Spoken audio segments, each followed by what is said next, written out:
Welcome back to your favorite podcast on the planet, Realty Talk.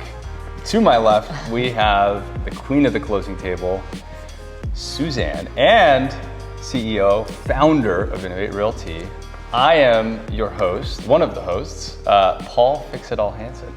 Yes, and on that note, Paul Fix-It-All Hanson, we have had a request from one of our avid listeners to potentially switch the nickname. After he's listened to every episode. He loves it. Okay. And I got a request to submit for Paul Double Click It All Hanson. Let's double click on that. I do say that a lot. Apparently, I thought that was a good one, and I was like, click. yeah, he does double click on things. That is a Paul line. Interesting. So I thought it was pretty funny. It's probably right on. So I can't really not like it or like it. It's what you do, honestly. Yeah. Well, and I think the what it is, that's really funny. It's actually like one of the things that I really like about you is you're like, hold on, I need more information, and go back to, you don't let anyone get away with just like a one-liner or, sure. You need all the information. Yeah. Yes, very curious. Yeah. Double click, okay. Paul, double click it all. I don't know. We'll see. Let's see what the rest of our listeners think. Through the rest of this conversation, I'm gonna make sure that I either say it appropriately or don't say it. Or don't say it.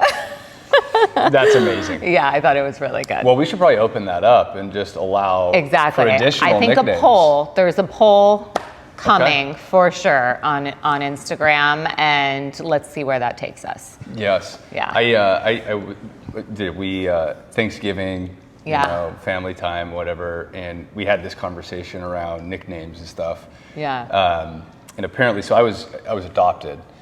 And so my family knew a few weeks ahead of time that I'd be coming to the family. And my mom and dad had asked my sister, who I think is 5 years older than me, hey, what should we name him? We're gonna get a boy. Yeah. And she was eating lemon heads at the time. And so she wanted to name me Lemonhead. Oh, nice. Okay. And apparently she called me that for like a year or two. Oh, wow, yeah. So that nickname didn't stick in our family. Yeah, okay, all right. That was, my mom brought that up last week. We could include it in the poll. Lemonhead. I love it. Awesome. What's happening in the market? So as you said, we just passed Thanksgiving. Yep. So I think as we talked about last week, holidays tend to be like extended holidays. There's one holiday, but it extends for an entire week. So I think things were a little slower, not a lot happening last week, but there's some movement, right, in the rates a bit. Yeah, so it's interesting. We always look at buyer demand when we're thinking about how we're going to resell inventory, and the last 6 months have been tough in terms of buyer demand. Read some interesting reports in the last 2 weeks, and some of this is kind of like a macro picture, but nationally, I think 60% of listings that actually sold in the third quarter had at least one price reduction. So at a national level, and in California, it was high as 60% in some markets. Yeah. And traditionally, I've always read that if the active days on market is under 90 to get into escrow, that is considered a seller's market, and over 90 would be a buyer's market, right? And we've seen those numbers kind of consistently increasing over the last couple of years. So, and then when you add the holidays on, obviously it continues to slow down even further. So it was an interesting November for buy house, though. We ended up leasing 2 properties and opening 3 or 4 escrows to sell properties. 2 of those closed in November pretty quickly. 2 properties went very quick, multiple offers, over asking price. Within I think 10 or 15 days of hitting market. Yeah. And then we've had some properties take 60, 90 days and then finally open up in November. Right. And so I think our listeners are probably going to come up with another nickname for me, but I say micro markets, right? Like there's these little pockets or micro markets where there are just certain characteristics that are really appealing. One of the properties that we sold here in Orange County had great schools, really no negative characteristics. this specific city has had 2 years of just horrific permitting timelines. Yeah. And our project was actually stuck in that process. And Yeah. so what we're seeing is that anything that is new and fully renovated with a permit Right. is getting a huge premium because there's just not a lot of that inventory, and Right. younger families want to live in that school zone. Right, yeah. But as an investor, it's kind of hard to forecast some of that stuff. So Yeah. really excited to see what happens in December. Rates, to your point, I think last week, as of Thursday, the average is about 6.23 for a 30-year mortgage. And we're hearing right now that they're going to be as low as 6.1. So, this week, which normally gets updated through on Thursday. So excited to see what happens there. I mean, it feels very close to a 5. I know, that's what I was going to say. Get it to the 599 number, and that's a different market that we're looking at. So I hear a lot of chatter though, I think a month ago we read data that American consumers they're the least confident. The confidence score in American consumerism is as low as it's been in the last 30 years. Right. And so you're seeing a lot of these things kind of stack on each other. I'm hearing a little bit of chatter that we're like in the middle of a bubble in the real estate, not the real estate, but the market. Yeah, the stock market. The equities market, and who knows where we're at in that cycle. I mean, I certainly look. I trade every once in a while, and I look at blue chip stocks, and there are tech stocks that you're buying, 150 times price to earnings ratio, which is like crazy that you would make that investment. And then there's other blue chips like a Ford or a Coca-Cola that are in like the 20s.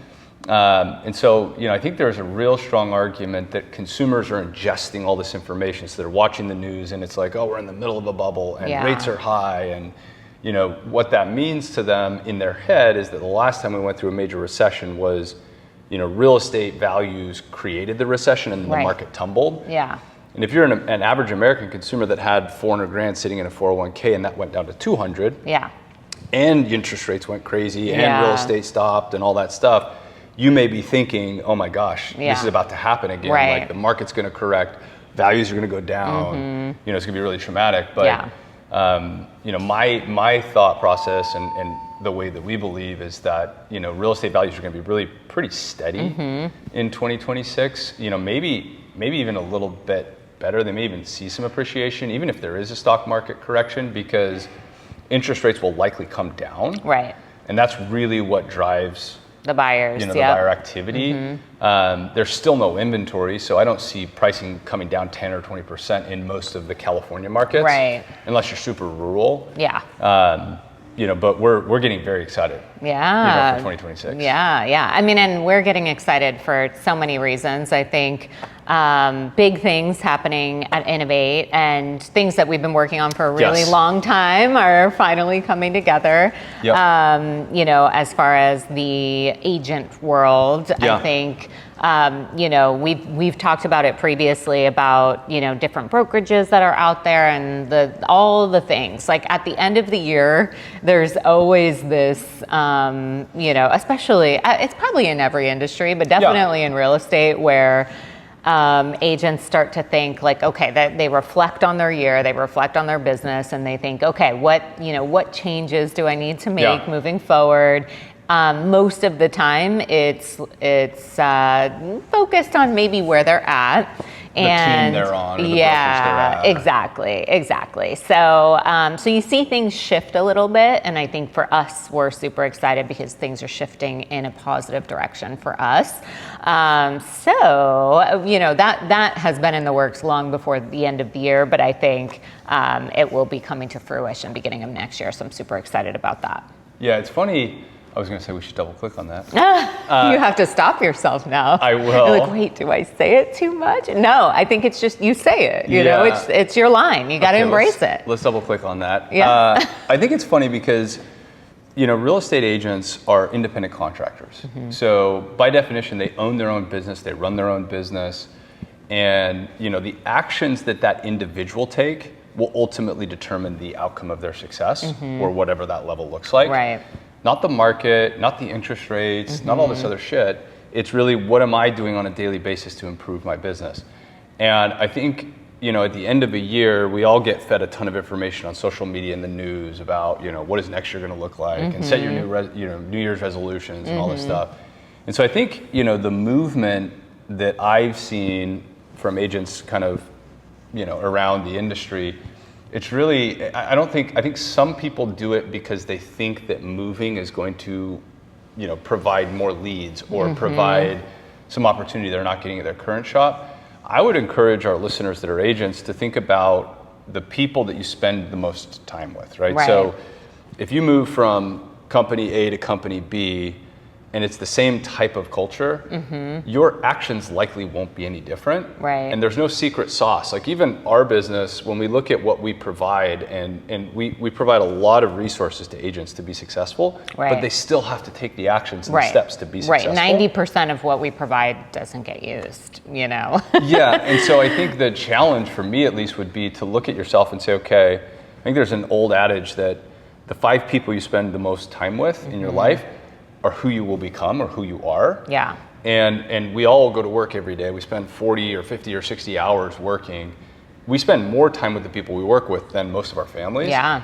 And so the people you're working with on a day-to-day basis, are they inspiring you to take actions that are different or are they not? And if you're in the process of making a move as a real estate agent and you're just going to go to another brokerage for a better split or a different type of lead or a different app or something like that, you might see success. Yeah. But it's really got to be the people that you're spending, the time with. Yeah. That's what I'm most excited about for 2026 at Innovate, is that we've got some players that are, big teams that are moving over to spend time with like-minded producers. Yeah. Which is really exciting. It will elevate everyone, Yeah. But so what you're saying is, because I spend a lot of time with you, work-wise. So what you're saying is, I'm going to start saying double click. Yes. That's what you're saying. Yes. Okay. Can you double click on Full that? circle. Yes. Full circle. I love that. I already get some phrases that I'm like, oh, that's a Paul phrase. But double click, that's the next one. So. Okay, so I think we should jump in to going a little deeper about the consumer that we're working with now, whether it's a buyer or a seller. To really understand and set expectations for agents in 2026, because most of our listeners are agents, and I think there's a shift. There's been a shift in what buyers and sellers expect from agents in the world we live in today. Yeah. So yes. Before we start, double click on that. Oh, okay. Double Based click. on the last statement, if you're an agent looking to move brokerages and your teams are not talking about what buyers and sellers expect, then you're looking at the wrong one. Yeah. And you know where to go. It's right here. Absolutely. But I think this is an incredible conversation because, buyers and sellers are getting more information and access to tools that they've never had before. Right. And I know we'll go through all that, but there's a really strong argument that the seller or buyer today has more information than an agent did even just a couple of years ago. Yeah. I mean, it's not the same client that you had even in 2024. Right. Because I mean, if you are using AI how you should be using, which I know we did a whole episode on that. If you haven't seen it, I would definitely go back and watch it. A lot of your questions are answered. So what value do you bring as an agent? And we talked about it recently when it came to, I was working with a buyer. I don't work with buyers often, but I made sure to, point out in the beginning what my new value is, because it's not always about, finding homes and, again, we'll jump into all of that. But it's not it's the service that you get from the agent has changed, has shifted, and I think we need to educate real estate agents on what that looks like now, because it's not what it used to be. Yeah, let's dig in. I love this. All right, so I think the first one we've already kind of touched on is that the consumer is more informed than ever. I think, when it comes to finding homes even, oftentimes buyers are sending us homes now. With platforms like Zillow and Redfin and everything else, they know sometimes before we do that a home has hit the market, just because they are on it. If they are passionate about it and they're looking, or often, I mean, we don't even know that they're looking and what they're looking for. They have their criteria. They're sending it to us more often than not. And they know interest rates. I mean, they are doing their research. And sellers, same thing. They know what their neighbor's house sold for. They have all that data, so they know where they want to list. Yeah, I think 10 years ago, if you were going to sell a property, you would reach out to an agent to understand what was happening, because they would go and access the MLS to see what those numbers were. Right. Today, I mean, there are really cool tools on, Redfin and Zillow. You could create a heat map and a zip code and say, okay, notify me when something trades. So I have people that I talk to every day that get texts or emails saying, hey, this home just listed, or it's coming soon, or this home traded. And in the actual email or in the content, to your point, they'll have, like, Zillow will have an interest rate that updates based on current market and estimate the payment based on your down and all that kind of stuff. So, I mean, it is truly completely different. Yeah. Agents now have to kind of, again, going back to the story that I just mentioned with my buyers, they have to show why they are the expert over the consumer, and a lot of times, I mean, we do a lot of online marketing and online lead generating for our agents, and oftentimes the client on the phone is going to know more about the property that they're asking you about than you do, because it's not your listing. That's where they want to go. So it's really important that as an agent you're showcasing your expertise, your local knowledge, the things that the client isn't going to necessarily find online. So that's probably a good segue into the second piece of this, which is I believe that business is done when a consumer trusts the business or the person, and they understand the value proposition. And so I think what you're saying is that the consumer is, the seller or buyer of real estate is really starting with an established relationship of trust with an agent. So they first have to trust the agent, whether they're buying or selling. So as a real estate agent, how do you build trust in 2026 for your buyer or your seller? I mean, I think for me and what I've always done, because that hasn't changed, right? I think it's just they're hypersensitive to online misinformation and different headlines that they're reading, sales tactics. I think I've always said, we've probably talked about it before, but I was talking about it yesterday. You see a real estate agent on TV and it's like, we're depicted as this like salesperson, when that's just not actually what we do at all, or at least what you shouldn't do, right? Like, I have always said, my job isn't to sell a property. My job is to protect my buyer, get them in the right property and find the best one for them. Help them make a good investment. But it is absolutely not to sell any property. In fact, most of the people that I have worked with in the past have said, Suzanne, I have reviews all over online. Suzanne told me I could do better, because I make sure that I point out the negatives, That's how you build trust. If you walk through a house and you're like, oh yeah, everything's beautiful, it looks so good, of course they're not going to go with you, or they're not going to think that you're being authentic. But when I come in and I say, hey guys, hold on, let's look at the layout from this perspective. You're going to have your kid's bathroom right next to your primary bedroom, and you're going to get some extra noise there. Are you okay with that?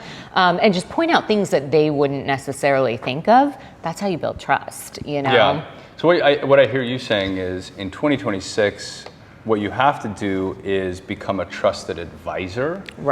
And that probably begins with asking a series of difficult questions to understand what their needs are.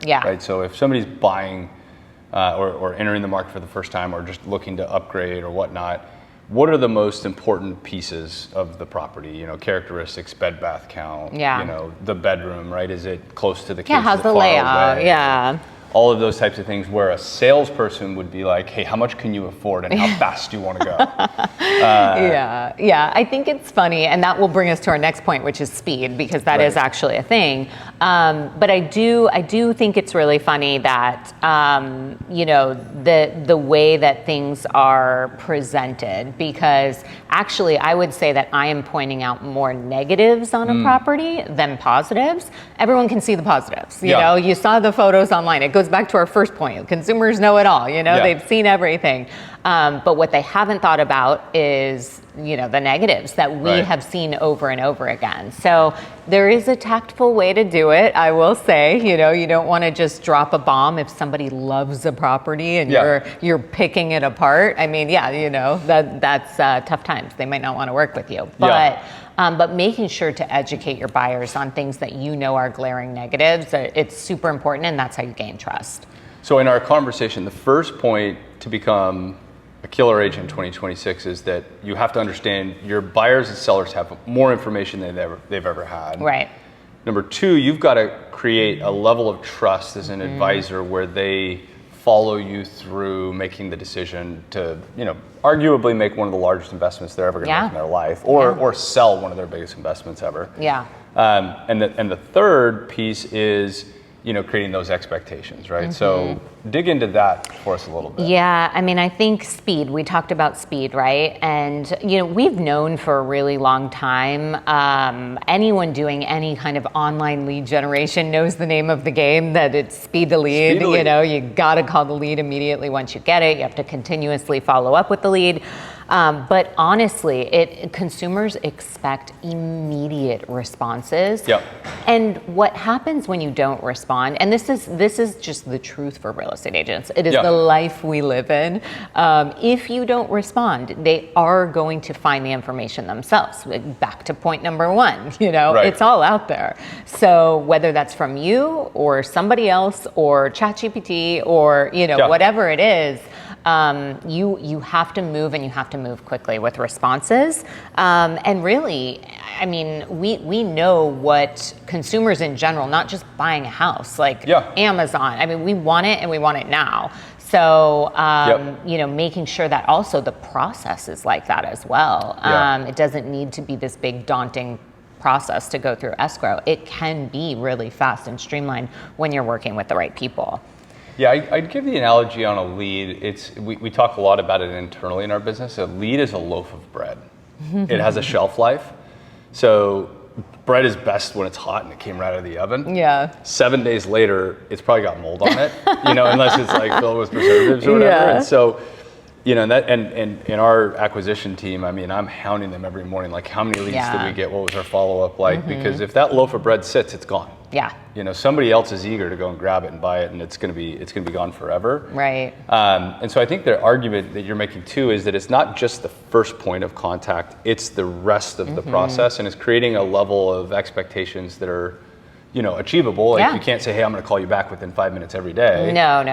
So you got to create expectations that are reasonable and executable, but it's got to be very, very organized, and it's got to be deliberate. Yes, and that brings us to our next point, the presentation of it all as well. So professional branding, media expectations from clients. As I think we talked about it last week, but as you know, I put together a video with our amazing media team for our buyers that, this was their first time buying a property, but it wasn't all about me. It was their experience and documenting their experience. And you see more and more of that. They posted that online, they tagged us, and as we mentioned, we had multiple people reach out to us to say, I want to work with her because this is what I get. So also having that, I mean, social media is the world. It is everything. So they have expectations. They want to see the branding. They want to see the videos. They want to see the media. They want to see what you do, and they want you to be professional. Yeah, I think of another story. I have a friend that sold like a, higher value property, and he was out interviewing, this is a couple years ago, he was out interviewing different brokers. The broker that he selected, this was a coastal property in Orange County, and he ultimately decided to go with them because they had this plan to market the property to overseas buyers. because they looked at the number of Americans that could afford this asset versus the rest of the world, and it was like quadruple the amount of people could buy it if you brand it elsewhere. Right. And this specific broker had relationships in China and Japan and London. And their media team produced like a little commercial, and it went out on YouTube and all these other places, right? And so for that seller, that made him feel comfortable that the asset was going to get the eyeballs that were required to transact. Right. And so that's what you're saying, whether you're a seller or a buyer, you know, as an agent or you're representing a seller or a buyer, having the capacity to market things properly and give them the content that they want or desire. Right, and then showcasing your own professional brand, right. Super important as well. I think people want to see that. Yep. Yeah. Yeah, it's a great point. Okay, but that brings us to the next one. So what consumers expect emotionally has shifted as well. I think our clients want us to understand them, not just the market. So there is definitely a lot of, especially for a buyer, stress that goes into the process. So they want us to be there for them, to kind of give them that emotional support as well. And we always joke about all the hats that a real estate agent wears, but that the psychologist one is definitely one of them. That happens. Yeah, so we're talking like stress relief. We're talking really what we hear we're talking about is listening skills, right? Yes, that too. And then I think they really just want honesty around transparency, around what's happening in the transaction. I mean, that should be a given. Yeah. But going back to all of our other points, they want more information. Yep. But all of those things combined, kind of, the emotional intelligence side of things as well.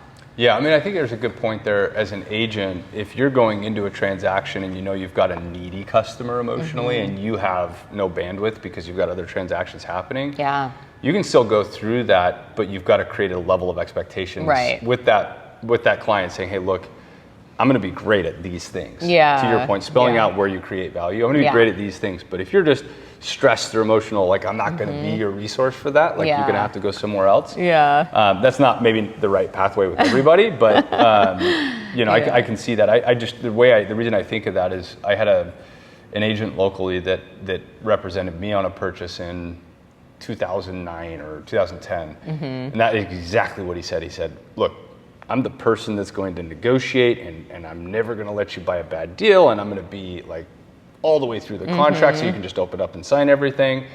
But if you get stressed, don't call me. Again, if you need somebody to help you like think through the dynamic, like I'm not your guy, go somewhere else. And that was very early before we'd written an offer, and I'm like, okay, great. Yeah, I actually respect that transparency. And I mean, like you said, it comes down to setting expectations and strengths. Like I know that's actually one of my strengths. Emotional intelligence, I know I can actually deal with it. Yep. I think I work well with it and I can handle it. Not everyone can say the same thing. So I guess if it's not your strength, that's definitely, yes, put that forward. It's awesome.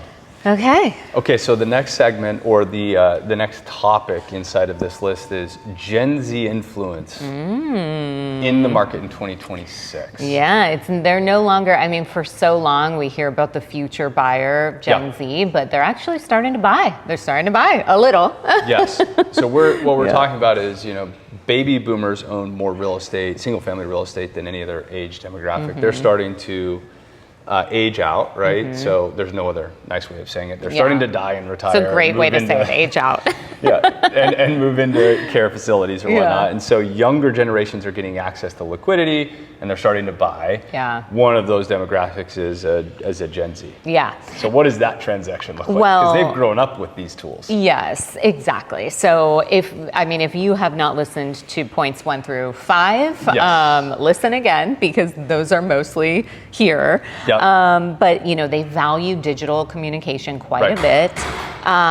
Shorter messages, clear steps, just things that are not going to be high pressure. Yeah. You know, just clarity, information, and less of that sales pitch. If you are still doing the sales pitch in general, I think you've got some changes to make. I hear it with agents sometimes where like they always want to close the deal even when talking to me, and I'm like, this isn't necessary. Right. You know, you don't have to talk like that. I think there's another point there though with Gen Z, like they've grown up with social media and all of these online tools. You know, if you've got a client that's a Gen Z buyer, I actually would argue that the social proof of the transaction is more important to them than anything else. And so, you know, we've talked about this as a closing gift in the past, but, you know, I've had agents give me like a cheese plate or a knife or something. I think most Gen Z buyers want that video so that they can post online so their friends can see that they just bought their first house. Totally. And if you're set up in a way where you don't have the capability to do that, you're probably going to miss a section of buyers that are entering the market, and arguably the fastest growing section of buyers. And so if you're an agent that is not in a digital world and don't have resources to go and produce media content, and, you know, you're probably going to get left in the dust. Yeah, I mean, that's why we have an in-house media team. Like there aren't, brokerages don't do that, you know, but we invest in that because we understand what that shift looks like, you know? So even our agents that weren't necessarily in that world and it's not really their thing, I mean, we help them get there because it's so important. We had this conversation again a week ago. I'm not a social media guy.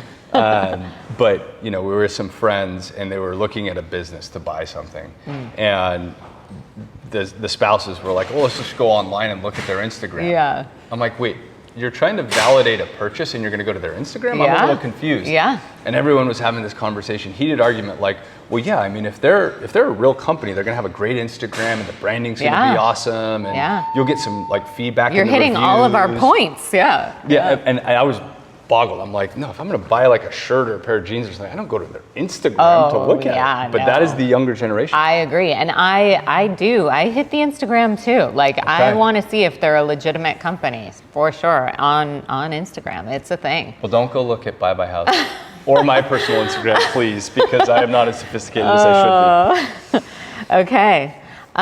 So lastly, I mean, I think it's really just summarizing all of this.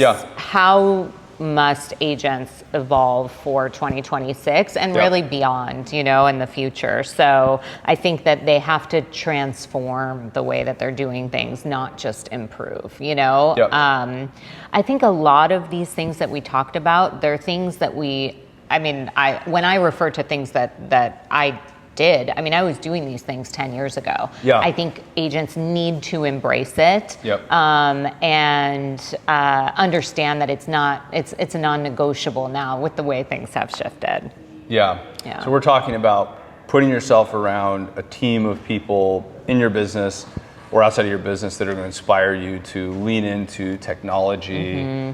We're talking about spending time to really understand what a buyer or seller desires out of a transaction so that you can create a good level of expectations, but investing heavily into the way you use technology to show how you create value for your customer. Exactly. Yeah. I mean, response time is non-negotiable, and it hasn't been for a long time. But you've got to be quick. You've got to be clear. You have to use modern tools. You know, there are too many out there not to. Create more content. You know, work on your brand, be professional, show transparency, and deliver results and media to clients.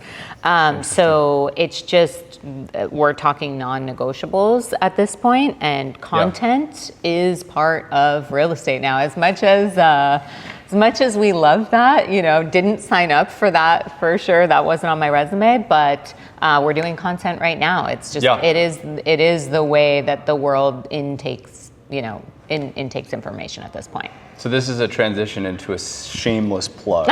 For Realty Talk? Well, for Innovate, I guess. So to me, when I hear all these things, you know, it seems kind of common sense because we're investing in doing all this stuff.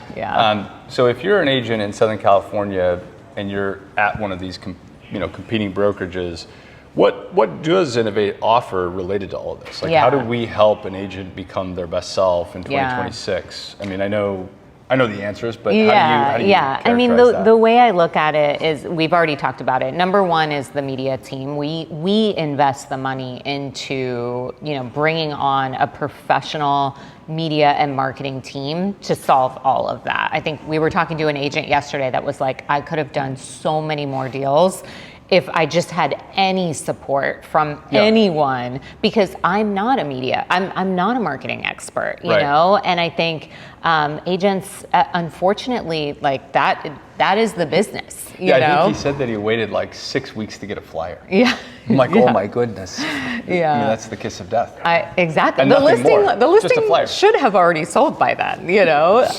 So yeah, makes absolutely no sense. But so we remove that from the equation for sure. But I think the other thing, all of these points that we've hit are all things that we're dealing with and training to all the time. So between our mentorship program, between Mentorical, and just really all of the tools that we offer agents to be better and elevate themselves in the industry. I mean, yesterday we had a mastermind on how to contact nurtured leads. So leads that, have kind of gone cold and dark and you haven't heard anything from in a while. How do we respond to them? So it's like, these are constant trainings that we're putting together to help agents be successful in their business in the world today. So I mean, I think education is huge. Real estate is lacking that. We were talking about it with another agent yesterday who just passed her test. But if you do not have a great brokerage to join or a mentor that's going to take you under the wing, I mean, that's it. You pass the test and now you're on your own and you're flailing, So we recognize that and we've built the brokerage to support that. But and I think the last statement, we go back to the very beginning statement, which is, as an agent, you're your own business, you're your own team, whatever. You still have to choose to take these actions. Right. So, yes, Innovate has a media team, and we have, all of these other tools, but you still have to raise your hand and say, "Put me in, coach. I want the information." And so I think that the last argument or the last statement today is, in 2026, you have to kind of push your comfort zone a little bit. So if it's uncomfortable to do media, you're going to have to get out of your comfort zone. If it's uncomfortable to do, cold calling or door knocking or whatever it is to generate that lead, you're going to have to step out of that comfort zone, get into a team that provides the resources, and then take the action, which I would bet 80 or 90% of agents would never do. No, they often don't, and often they just think, their market's bad, which is why I didn't get a deal. Exactly. And deals are still being done, as we know. So and top agents are still doing deals. So it really doesn't matter what's happening in the market. The best are always going to be the best. So how do you become the best? Here you go. There it is. We just told you 7 ways. We'll send you the outline. Send us a DM and we will send you the outline about how to be a better agent in 2026. Awesome. Even if you don't come to our brokerage, we'll send it to you. But you should come to our brokerage. Yes. Okay. Well, I think that covers it. Yeah. Exciting. We have a few guests in the future that are very, very exciting. If you have not hit subscribe, please do so. It helps us out a lot. Share this with everybody. I think we cover a lot of information about buying, selling, whether you're an agent or a consumer. There's useful tips. We'll teach you how to use the phrase double click properly. If you don't know what that means, just listen a little more and we'll get that lined up for you. But thank you very much. We'll see you next week. Bye.